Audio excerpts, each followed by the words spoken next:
So I decided to do an example or some drawings of the differences and the similarities between Doodieman and the boss from Whack Your Boss.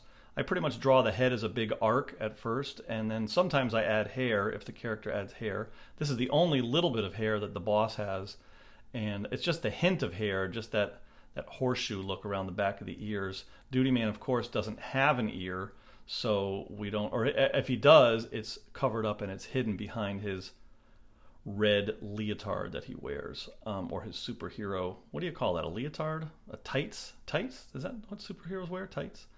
So here's the difference, not much of a difference, because when you just take away the hair and you take away a few things, suddenly it begins to feel like Doodieman almost instantaneously. There we have it, different character, but now very similar. Easily Doodieman could be sad on the right or happy on the left. And as I did this, I began to realize that was a funny drawing I could make with this would be the Doodieman holding a Doodieman Muppet or a puppet in his left hand on the right side of the screen. So he'd be happy holding this Muppet. And so I'm going to shrink it down.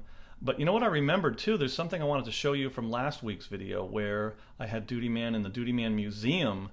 There's something I left out, which I think was really important to have put in there, which is that when you've got a pedestal like this little thing right here, that little square, that little indication shows that there's a description of the sculpture, so that when the person visiting, let's just say it's the boss, if he's looking at it, he knows that that's what the description is. That little square helps it to feel more like a museum sculpture, like a bust in a museum. But anyway, back to the original idea, which is to make Doodieman into a puppet.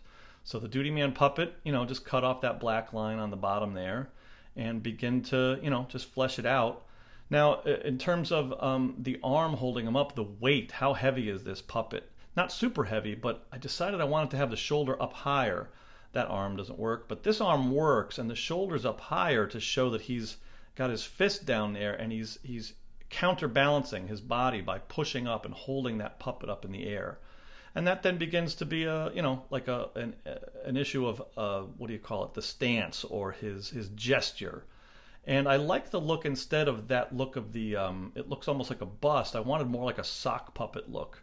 So I figured, why not just draw it a little more droopy and have the front a little lower so that it looks like a droopy sock puppet. Now all of a sudden we've got, so we've got choices now. We've got a happy guy holding out a sad guy, or I like the idea in terms of acting and story of a sad person putting forth a clowning around happy visage, a face on the puppet of clowning around when our puppeteer is actually sad.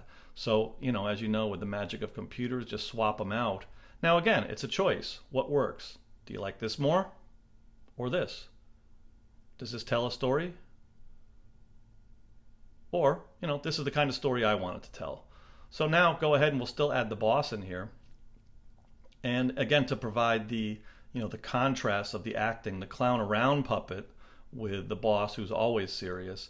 Now I drew him here, but I realized if I had copied and pasted the original boss I drew 5 minutes ago, I could have used this boss with the crossed arms. Crossed arms always, there's a connotation of a walled off, of a non-acceptance. So I could have used that boss, but I didn't. I chose that boss. Now where's Doodieman looking? I like the idea of him looking towards the boss better, a little more of a confrontational look, rather than looking at us, rather than looking at the camera, got him looking at the boss. And then again, his feeling, what's the mouth? Is he just like that, like sort of dour and serious, or has he got a little bit of a smirk? And then how do you do a line that conveys the smirk that's just enough that it's a little bit smart aleck, a little bit playful, and I just do several until I find one that I settle on.